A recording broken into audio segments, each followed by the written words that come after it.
it's that time once again, and science fiction, post apocalyptic action from an indie filmmaker is on the chopping block today in the form of Nebulous Dark, brought to us by Shaheen Sean Solomon, who wrote, directed, and stars as Apollo, a man who is caught in a time loop as he deals with the fact that aliens have invaded the Earth and taken it over, or have they, or where in the time loop he is, and why is he in the time loop, as he runs across people that he knows and doesn't, and he tries to figure out, one, what the purpose of him being in this time loop is, how he got here, and how he can escape off of this planet that appears to be Earth and has been overrun by the aliens by long ago, or it could have been yesterday. It's hard to tell where exactly in the timeline he is, and the audience goes along with him as he tries to figure all this out. Nebulous Dark is a very appropriate title because the script is very nebulous. You go along with Apollo trying to figure out where he is in the timeline and where he appears as he runs across familiar faces of people he knows. And we see him how at first he figures he could take the aliens on straight on, and then he starts running across his fellow soldiers, and then he starts seeing events from the past, and then he starts running into this bunker to where he might have actually been at one point. I mean, the timeline really is just all kind of mishmashed together, nebulous, if you will.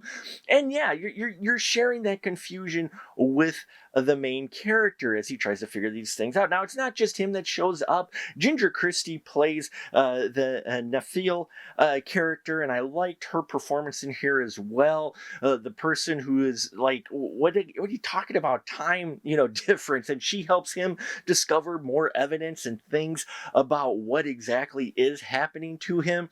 And I really enjoyed the special effects makeup that they did for the aliens. The practical makeup effects they do on these aliens that make them pretty doggone creepy, along with their own language and such. And there are special effects graphics in that are done very well for when they're in their alien cockpits. Now, as far as external views in that, the film does show its budget a little bit, especially when you have the actors on large composited screens. I mean, while the effects look okay, you can tell it is computer generated. It blends okay, but I think that almost adds to the surrealness of what the character is going on. So it didn't take me too far out of the film, but you can tell that some of these special effects are shot on a limited budget.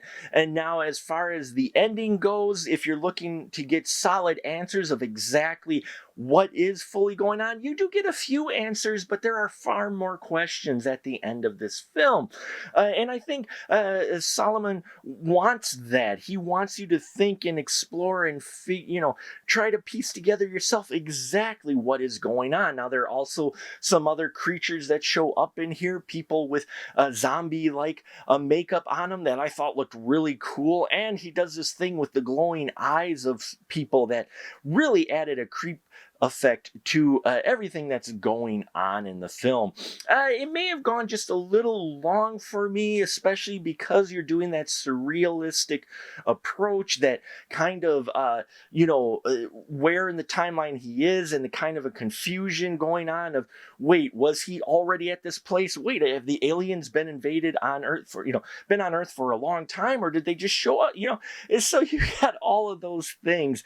There are some impressive special effects in the climax of the film. I will say I liked the ship designs that they came up with, and again, while they do show a bit of their budget, on the same hand, it was exciting to see the scope that they were going for Nebulous Dark. Overall, if you like your indie sci-fi films, the post-apocalyptic alien invasion stories, and you don't mind it being done on a limited budget with some special effects that do look that are a little bit challenging where others look really good. If you don't mind that and you're looking for something a little different, Nebulous Dark definitely is going to be for you. If you're looking for more of a linear, action-packed,